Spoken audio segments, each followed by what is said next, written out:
Welcome to CKLA Knowledge 3, Lesson 3, Billy Beg. Remember, people everywhere tell stories and have been doing so for many years. Some stories are similar that come from different countries. Parts of them are alike and some parts are different. The last time we were together, we heard the story, The Girl with the Red Slippers. Let's talk about this story. I want you to take a moment and whisper to a friend one thing you remember about the story. Don't forget to include a detail about a story element, like the character, the setting, the plot or what happened in the story, or the conflict that Rhodopis had in the story. Good job! Our purpose for listening today is to discuss elements of stories and identify the characters, setting, and events. We will discuss the similarities and differences in 3 fairy tales. We also want to listen to understand the word monstrous. Can you say monstrous? Our story today originates in a country called Ireland many years ago. Ireland is a part of the continent of Europe. Our story today is Billy Beg. Once upon a time, there was an Irish prince whose name was Billy Beg. Though born the son of a king, Billy didn't live the usual life of a prince. Billy worked in the fields, herding cattle every day from sunup until sundown.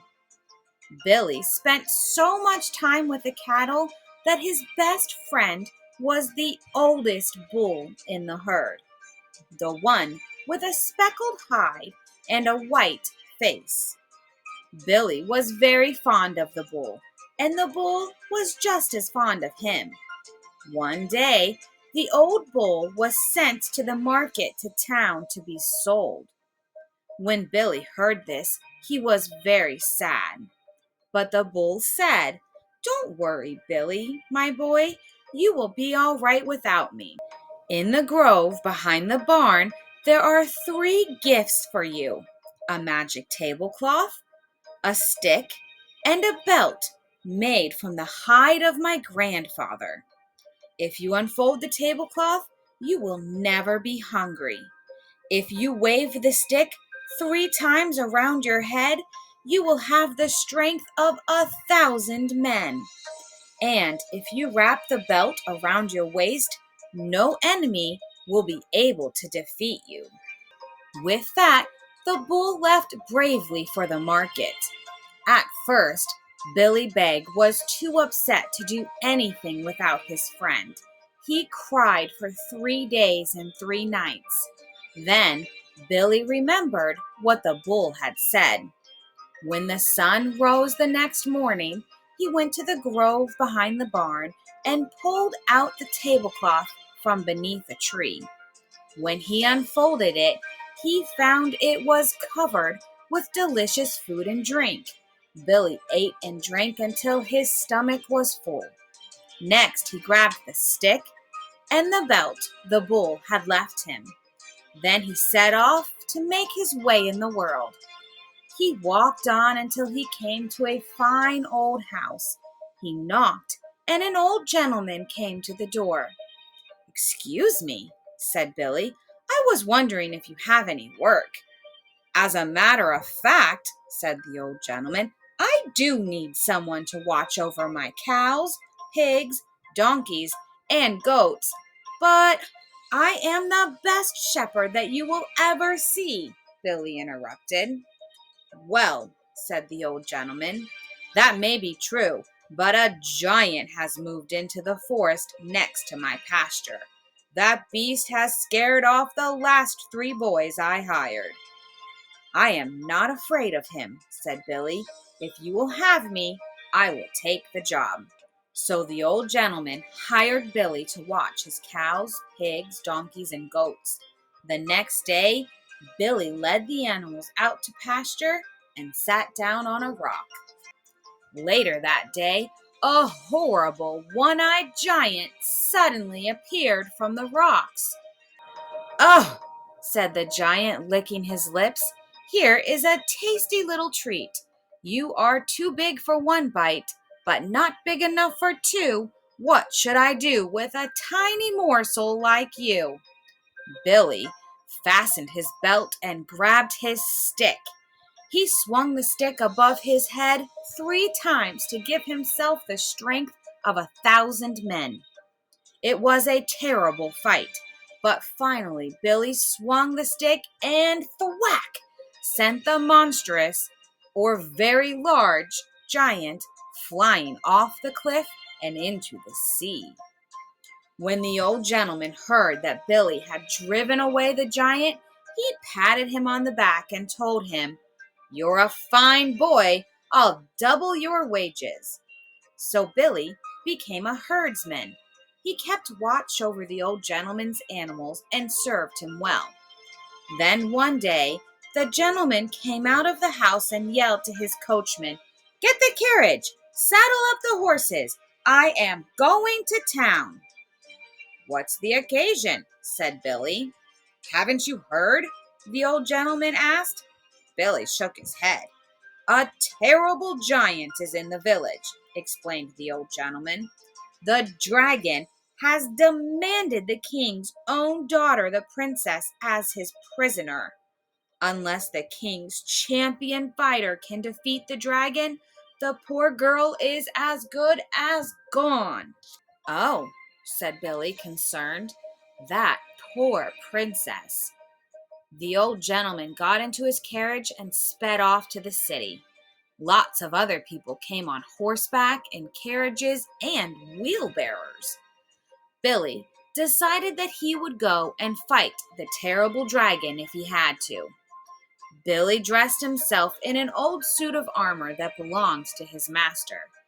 Then he buckled his special belt securely around his middle.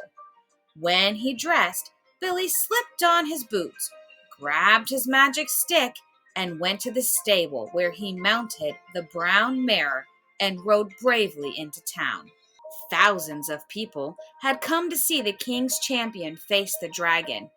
Billy saw the champion in the center of the crowd, pacing up and down, back and forth, dragging his heavy sword behind him. Next, he caught a glimpse of the princess, gathered with her maidens at the front of the crowd. She was certainly beautiful, but looking just a little bit nervous. Just then there was a fearsome roar. The dragon rose up out of the sea. He had fiery eyes with smoke billowing out of his nostrils and giant flames pouring out of his mouth.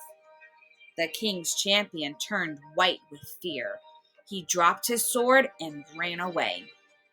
When the princess saw that the champion had fled, she began wringing her hands and crying. "Oh, please," she called out, "won't someone save me?"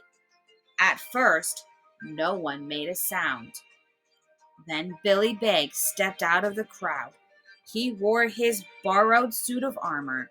The helmet and visor were just big enough to completely cover his face, so no one knew who he was, not even the old gentleman. "I will fight the dragon," Billy said. The princess and all the people stared with wide eyes.